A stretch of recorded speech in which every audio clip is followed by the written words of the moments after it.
I've written us a list, Hamish, of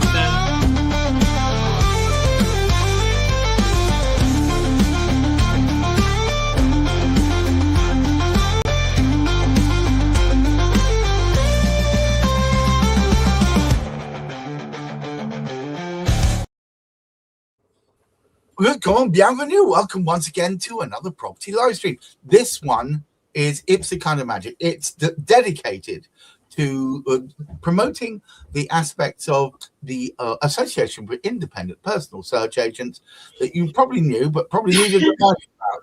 And also talking about why they do what they do, the different parts of IPSA, and also to be aware of the external linkages. And that's actually part of today's topic.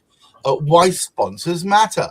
But before we get into it, I'm going to point out one thing. The music's going to change next week. Oh, yes. It's going to be updated to the IPSA tune. We're looking forward to that.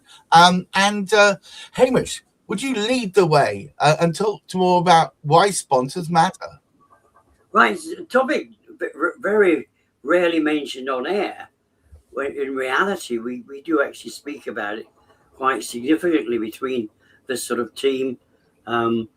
Because to us, the people we work with, we integrate with each other as local search agents. We do that as a matter of course. And of course, when we go back to sort of Jackie, for example, who one of those founder members, it was just a few people gathering together that decided, well, you're going there. Why don't you go there and I'll go this one? And it works on a very, very sort of cozy type basis. It became much more professional as time sort of went on. So now we have this integration, but we wouldn't be where we are now if it wasn't for the fact that we worked with people outside of IPSA. And these are many of the times they're going to be suppliers into us, but they do help us out by sponsoring. And really, we are a non-profit organization at IPSA, and they help us keep away from dipping down into the red. Not that we've ever managed to, but we have got close from time to time, particularly in the early days. However, the sponsors keep us alive. And not only do they actually sort of integrate very, very closely with IPSA members, we do discuss with them certain aspects of how how we could service them. They were integrating with the solicitors. We're actually speaking to the same sort of people to get the best out there that we possibly can for solicitors. But many of them as well are also speaking to the PCCB, the Property Codes Compliance Board, which all members of the of IPSA, of course, are regulated by the PCCB. So it's really a very, very big sort of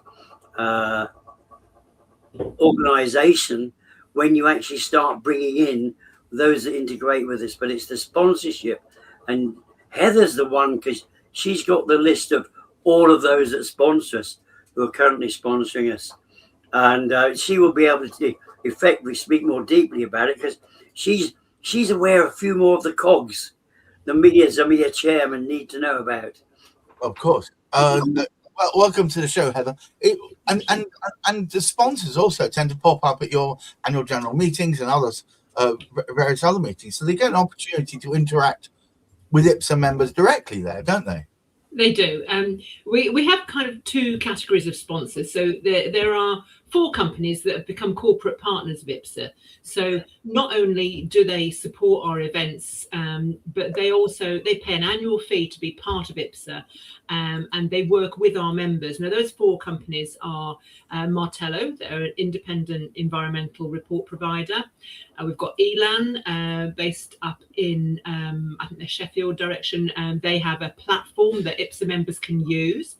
We have CLSQ, who provide insurance solutions, and Pinpoint Information, that do chancel and coal reports. And all 4 of those are corporate partners. So they pay an annual fee to be part of our organisation, which supports us in the day-to-day running. But then when we have an event such as our Members' Day or a conference, we'll get in touch with them along with other organisations and ask if they'd be prepared to support that event. And of course, if they do, they come along, they chat to our members, and it's very much two-way traffic, because those companies, they support us, they help us to gain new business, they give us opportunities, they send people our way, so they're sort of a lead generation tool there, but also we are able to then recommend their products to our clients, so they get a bigger reach within the industry. So yeah, it's definitely two-way traffic. There's a mutual benefit there. When they present at these meetings, there's an extra benefit for them, because then they get to be seen by the members, and therefore they're going to talk about them more often. That's an extra benefit there, is it not? Oh, absolutely, yes. And we always build plenty of time into the programme for the day, so that our members can wander around, chat to the sponsors. They'll bring a table with some brochures and some merchandise, but they're also there to chat about what their products are. But we allow, we have our networking breaks, we have a nice lunch break, and then we always, as you know, go into the evening drinks and dinner, and it's a good opportunity for everybody to talk to each other and to learn more about what is offered either side. And it might well be that I might be chatting to a sponsor who says, oh, I know a solicitor that works in so and so, they're not far from you, and they'd be looking for someone else to provide their searches. So there's definitely opportunities for our members, as well as opportunities for the sponsors themselves. Well, I think it's amazing, actually, that because I'm very pleased to say I've been intimately involved in a couple of these sessions. There's a great familial atmosphere between both suppliers, between promoters, between IPSA members. Everybody seems to want to support each other, and I think a great many really good connections are made there. I've seen that happen myself. So these annual general meetings and so on that you have, they're not just focused on how well IPSA has done that year or how well IPSA members. It's an education piece, isn't it? Oh, absolutely. We always bring somebody in to bring our members some new information. If there is new legislation coming, we talk about it. We'll bring people in to talk about business. So it's not necessarily just about our side of the industry, but about how to run your business. There might be tools that might help you, save you time. But also it's very interesting to learn more about the products that our sponsors are promoting, because the more we know about those products, if they present to us and say, right, we're bringing out a new report, or we're enhancing a report, they tell us what that information is. I can then go out to my clients, or Hamish can go to his clients, and we can say, right, that report that you've been buying, it's now been enhanced, they're offering this. It helps us to be able to sell those products on to other companies. So it's definitely a win-win. Hamish, IPSA are making great bounds as far as expanding across the UK, and I suspect sponsors will therefore get much more of a countrywide presence just by being associated with IPSA. Yeah, I mean, the internet. A very common statement is the fact we only know what we know. One of the great attributes to the sponsors who not only sponsor us but also join in with our events is they will also encourage us to create events, and they will actually come along to support us if we happen to be putting any events on. For example, we can actually create a gathering. We know it sort of fully well. I mean, and as Heather just sort of mentioned there, particularly say somebody like sort of Martello, for example, they will actually come on and they will present at our particular sort of meetings on our behalf to actually be able to speak directly to our clients. So the great thing, as Heather just explained, it's the two-way route. But our understanding is much, much better, because when we actually look at it, our brief is sort of, if we were just basing our work on purely providing a local authority search, as many people know yourself, you're learning actually, Gareth, it can get very, very complicated. However, it is sort of something that we've been able to identify, we work on, we update anything new that comes through. But it's good to be able to understand what goes on outside of just the local authority searches. And this is where our sponsors drop in. Without the likes of those particular sort of sponsors, we wouldn't have an understanding, as we do have, much more of what goes on the insurance side of things, what goes on with the environmental side of things, because these are extra burdens put upon solicitors. And because of our understanding and knowledge that we gain from these sponsors, because we're engaging with them, we are much more able to pass on to our direct clients, our solicitor clients, what in fact they would be gaining by working with these particular people as well, because they will be safeguarded, and our direct clients will not need to worry about that. Particularly when you look at a solicitor, they've got PI cover they need to think about, but they don't need to worry about anything environmental, because environmental people can actually cover that particular sort of aspect. The same thing can actually apply relative to the insurance side if they needed something explaining on that particular side of things. So it really is a great boon to everybody. It's education for our members. It's good because, if you like, our sponsors get to understand our needs, which is the same as the sort of client. So it does really meld very, very effectively. Heather, to my mind, IPSA or IPSA, it kind of provides a kind of kite mark as far as search is concerned, because it's not just simple like factory conveyancing. You plug it in and hopefully you get some information out. Would being associated with an association dedicated towards getting the not just all the searches, but shrink them down to the parts that you actually need, would that, do you think, improve the way in which a sponsor is perceived? Well, I think yes, because at the end of the day, you've got conveyancers are very busy. They've got multiple files ongoing at any particular time, and if they're receiving bulky reports which are full of information that aren't relevant to that property, then they've got to take the time to sift that through themselves and take away the information that isn't relevant, so that they're left with what they need.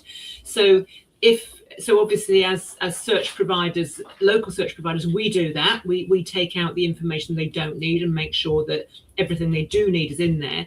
But if likewise our sponsor, corporate partners and sponsors are doing the same thing with their reports, they're keeping it to what's relevant and pointing people in the direction of the bits that are most important in that report, then that is definitely saving the conveyancer time. So if we're all working in the same way to try and save the conveyancer time, point them in the right direction and take away the things that they don't need to know about, then we're all on the same page. It's happy days for the conveyancer. In your role as chief exec of IPSA, I'm assuming there are plans afoot that in coming forward over the next 12 months or so to perhaps ever deepen relationships with sponsors and bring more on board. Can you talk a little bit about that? Well, yes, we've got our next event coming up in July.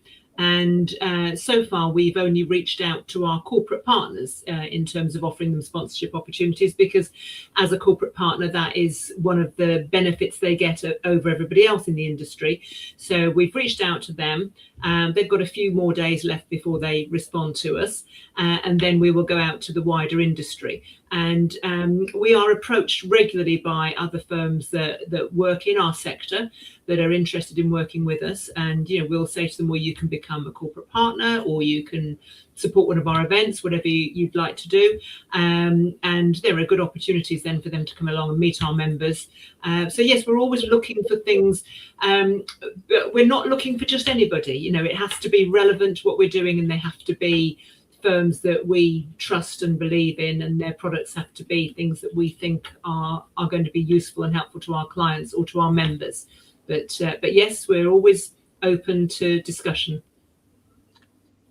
Hamish, well, Another excellent podcast talking about the benefits of being associated with IPSA. Would you care to take us home, please? Well, indeed. Well, this particularly is a good opportunity to say thank you very much to those sponsors who are also corporate members.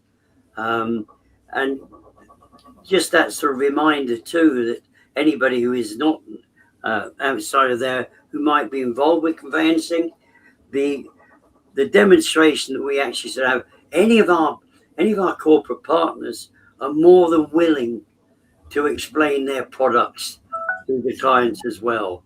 So it works on that particular sort of basis. And there are times indeed when we can actually sort of bring them in and to actually sort of discuss matters with a new client or with even current sort of clients. But to me, it would not be the same if we did not have those sponsors attending our meetings, because they enjoy it as much as we do. They enjoy that particular sort of interaction. And it is, whilst it's very professional in terms of what we can actually sort of offer as a body, as a combined body, with both IPSA members, our corporate members, and indeed the other sponsors who will join in with the particular sort of event, we have got really something very positive that works together. And when we actually look at this sort of situation where people are actually, there's this big argument, isn't there, about estate agents because they advise this particular solicitor, they're expecting the solicitor back. There's nothing of that goes on in terms of what we actually sort of do, because we will actually choose our particular suppliers on the basis of their quality, not on any other sort of matter. But the quality is better understood if people actually join in with the celebrations or actually sort of come to the meetings and explain exactly what they're on about. Because it would be great if we all understood fully as members exactly what these corporate sponsors of ours were able to do, but we don't entirely. So it's better to have them on hand, and they can actually fill us in with more details, and we become more free. That way as well, we know what they're developing. And what's so good about it, if we need to develop something, we can ask, particularly the corporates, the corporate members, as well as me. We can ask them, can they modify this? Can they change that? Would this be a good idea? And therefore, it works. They help our development, and we help their development as well. So a hand in hand approach. Excellent. Yes, quite. I just want to say thank you so much for taking the time out to be with us, Heather. Your input is always edifying, and Hamish, thanks for helping put this together in the first place. And to all of you watching, there's more to come. IPSA is to quote Hemingway, a movable feast. More bits and treats keep being put on the table, so watch out. We'll be talking more about them in the future. Watch out for our other property podcasts. We have one tomorrow, which is really our bun fight property quorum, where we get a number of experts together. We talk about a particular topic that's right now in the zeitgeist. And on Friday, of course, cladding matters, which is at 1 p.m. Please do come along. But until I see you next, or I don't, please keep your feet on the ground, keep reaching for the stars. And in these troubled times, please try and look after your mental health. Until next time, bye-bye.